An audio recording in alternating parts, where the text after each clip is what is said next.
portion of the program.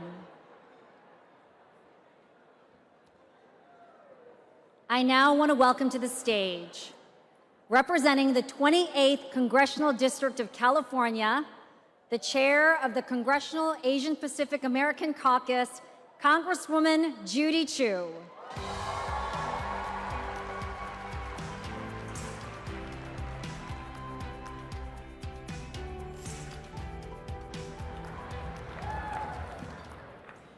Good evening, and happy Asian American, Native Hawaiian, and Pacific Islander Heritage Month. As chair of the Congressional Asian Pacific American Caucus, or CAPAC, I'm so excited to be celebrating APAC's 30th anniversary this year at tonight's awards gala, or as it's better known, the Asian Prom. And I'm so thrilled that we are celebrating this enormous milestone with tonight's keynote speaker, who, from day one of this administration, has prioritized equity, inclusion, and representation from the AANHPI community.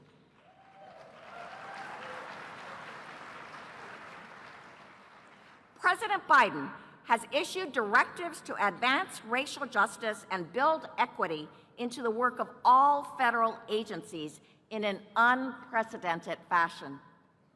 To address the pandemic-related surge of anti-Asian hate, he signed the COVID-19 Hate Crimes Act into law, the first advancement in hate crime legislation in 30 years.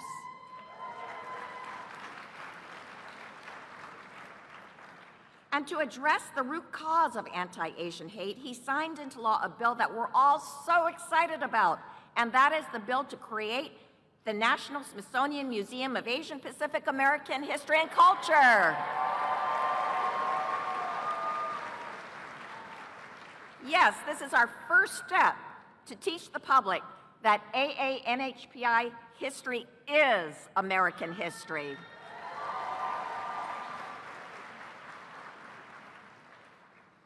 Now, last year, tragedy hit my hometown of Monterey Park, California, when a mass shooting occurred and a gunman killed 11 Americans who were all Asian immigrants.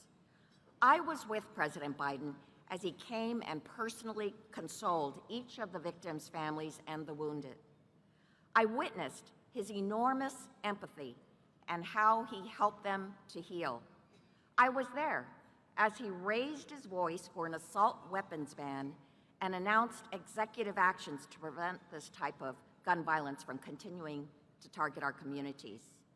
And I will never forget the profound respect he showed to our community.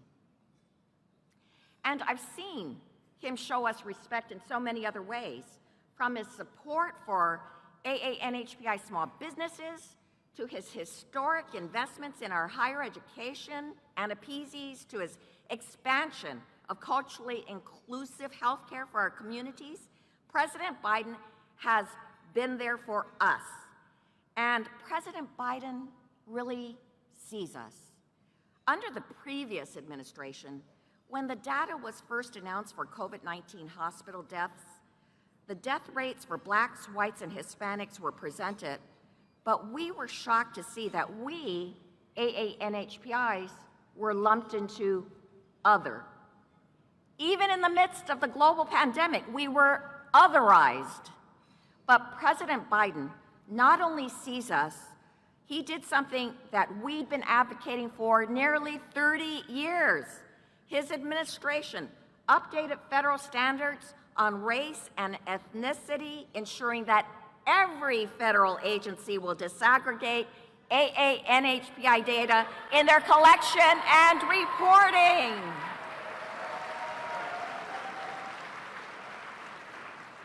Yes, every AANHPI ethnic group will be seen and heard because of this. Thank you, President Biden.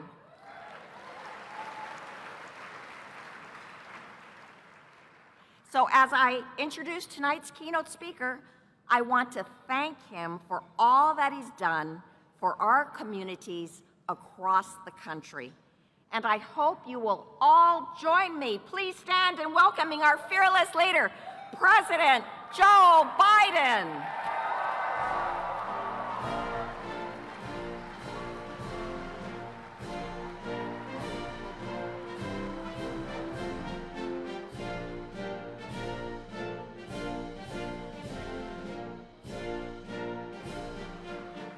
Hello, hello, hello. Whoa, what a crowd. Please have a seat if you have one. Well, thank you, Judy Chu, for that introduction and for your leadership of the Congressional Asian Pacific American Caucus. By the way, I was raised early on by a guy who became my sort of sponsor when I got here as a 30-year-old kid, Danny Inouye. And Norm Mineta was a close friend as well, so I got trained early on. Thank you, leaders of the House Democratic Caucus, and Leader Jeffries, you're here somewhere, I'm told. I can't see you, but I know you're here. And Whip Clark, Chair Aguilar, and all the members of Congress here tonight. Thank you, thank you, thank you also to the Asian Pacific American Institute of Congressional Studies for 30 years of empowering AA and AIP leaders all across the government. And let me say, I have kept our commitment to having an administration that looks like America. I made that commitment when I got elected. While members of the AANHPI community at every level, led by the incredible Vice President of the United States, Kamala Harris, and so many here today, including my cabinet, U.S. Trade Representative Catherine Tai, Acting Labor Secretary Julie Su,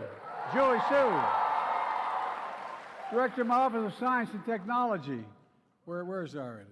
Where is she? Stand up, kid. I like that dress. Let them see your gown. And thanks to all of you, leaders of labor, business, philanthropy, civil rights, arts, culture, and so much more. All of you, and I mean all of you, represent a simple truth. There is no singular Asian American, Native Hawaiian, or Pacific Islander identity. The diversity of cultures and breadth of your achievements that has shaped and strengthened the fabric of our country. The fastest growing demographic in the United States you represent, how we're a nation of immigrants, a nation of dreamers, a nation of freedom. That's the America we share. That's the America we know. And you've made incredible progress. 15 million new jobs recorded. Historic low levels of unemployment, record small business creation. In fact, loans from our Small Business Administration, AANHPI, small businesses up by 44% compared to the previous administration. Because we extended the child care tax credit during the pandemic, which not one Republican voted for, I might add, we cut Asian American child poverty by nearly 25% to a record low. The lowest cost across the board, we finally beat Big Pharma and gave Medicare the power to negotiate prescription drug prices. We also capped insulin at $35 a month, down from around $400 a month for seniors and Medicare, including for millions in this community. Our reforms not only save lives, guess what? They save the taxpayers $160 billion. $160 because Medicare no longer has to pay those exorbitant prices. We're also making college more affordable by relieving student debt for millions of borrowers, including many in this community. That's worth clapping for, I promise you. How we can be the leader of the world having the best education in the world, I don't understand. We increased Pell Grants by $800 a year, the largest increase in a decade, which matters to 40% of the AA and NHPI students. They rely on Pell Grants. Folks,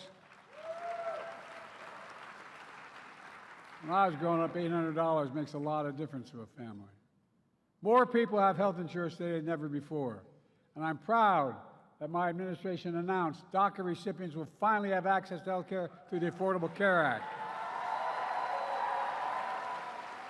And by the way, the first bill I introduced is the most comprehensive immigration reform bill in decades. It includes a pathway to citizenship for dreamers and expands the number of green cards so many more families can build the American dream together. Unfortunately, those provisions are not included in the recent bipartisan border bill. That was the first bill I ever introduced when I became president. But this bill had majority, that bipartisan bill has majority support in the House and Senate. But I was told that other guy, that loser,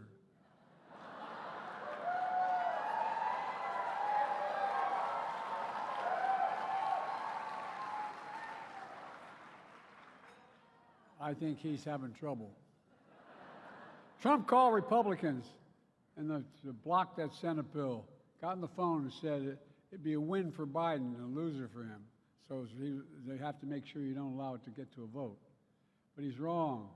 Republicans in Congress must act because it's the right thing to do and America needs it done.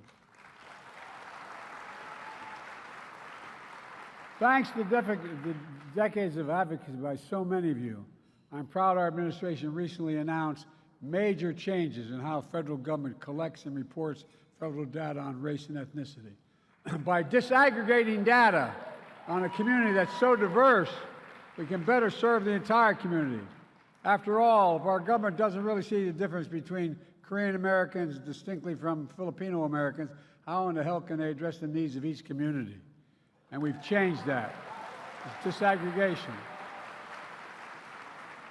We're also making historic investments to rebuild our roads and our bridges and to lead the world in science and innovation. That includes the most significant investment ever, anywhere in the history of the world on climate. I'm so proud, with your help, that the new report, co-released by 20 major climate organizations from the Sierra Club to the Sunrise Movement, credited our administration with taking 300 actions related to climate, conservation, public health, and clean energy. I signed the most significant gun safety law in nearly 30 years, which I know matters to the community that I mourn with. And I remember in Atlanta, Half Moon Bay, and Monterey Park, this guy said when the last shooting occurred, he said, he asked him about it, he said, just get over it. Get over it. Oh, anyway, I'll be good. Together we'll not stop until we ban assault weapons again, this time permanently. I can go on, but I'm between you and your dinner. The point is we're lowering costs, we're expanding opportunities with your help, we're protecting freedoms. That's in stark contrast to my predecessor's view of you. Look, I'll never forget him lying about the pandemic, telling Americans to inject bleach into their skin. I wonder if he did it. Might explain some things. Anyway. We'll never forget the rise in anti-Asian hate crimes during the pandemic. And I was proud to have signed the COVID-19 Hate Crimes Act with your support to help states, cities, and better report, respond, prevent crime. We also provided historic levels of funding to public safety in local communities that is delivering results. We're seeing a near 50-year low in violent crime in America. According to the Justice Department, hate crimes targeting Asian Americans fell by 33% from 2021 to 2022. But there's still more to do so that every community feels safe. When Trump was in office, he enacted a $2 trillion tax cut, overwhelmingly benefited the very wealthiest among us and the biggest corporations, that exploded the federal deficit. His administration added more to the federal debt than any previous presidential term. And now he and the Congressional Republicans want to do it all over again. At the same time, they want to, I love this word, terminate. I love the way these guys talk. Terminate the Affordable Care Act, which would terminate a lot of lives, denying millions of you and your families in health care insurance, denying protections for pre-existing conditions for literally several million people. They want to undo what they finally got done. And then what we finally got done to make up for it. They want to give power back to Big Pharma to charge exorbitant prices of prescription drugs. This is what they're saying in the platform. Those of you in the Congress know this. My predecessor wants to cut Social Security and Medicare. He said there's a lot of reasons you can do it in terms of cutting. Not on my watch. He brags about getting Roe v. Wade overturned. But Kamala and I are going to keep fighting to restore Roe v. Wade as the law of the land again. And while we fight for comprehensive immigration reform, Trump continues to vilify immigrants. I can't believe the way this guy talks. He talks about immigrants as rapists and murderers. His words, not mine. He said they are not people. They are not people. He says immigrants are poisoning the blood of this country. Folks, that's not who we are. Diversity is our strength as a nation, and always has been and always will be. And my predecessors' prejudices lead him to obscure positions, and they want a country for all of us. That's what we want. Let me close with this. 2 years ago, I signed a landmark law to pave the way for the creation of a National Museum of Asian Americans, which is mentioned already. Native Americans, Pacific Islanders, history and culture. So very proud to do so because it amplifies why we are a great nation. It matters. But Trump and his friends want to erase history, not make history. Together we make history, all of us in this room. And that's why I see all of you and we celebrate Asian American, Native Hawaiian, Pacific Islander Heritage Month, including my dear friend we all miss and whose family's here tonight, Norm Mineta, who helped create this caucus.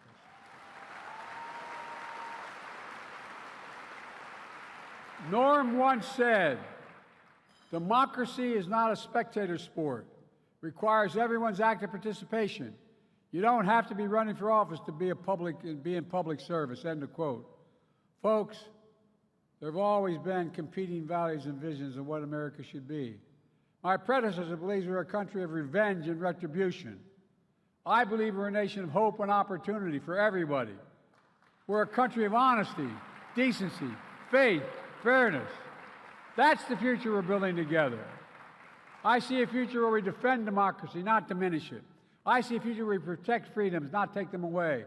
I see a future where the middle class finally has a fair shot and the wealthy finally begin to pay their fair share so we can provide child care, paid leave, and so much more, and still reduce the federal deficit. Folks, I see a future where we save the planet from the climate crisis and our country from gun violence. Above all, I see a future for all Americans. I see a country for all Americans. And it's because of you, and I mean this sincerely, I've never been more optimistic. We just have to remember who in the hell we are. We're the United States of America, and there's nothing beyond our capacity when we work together. So let's keep working together because we can get so much done. God bless you all, and may God protect our troops. Thank you, thank you, thank you. I mean it. Thank you.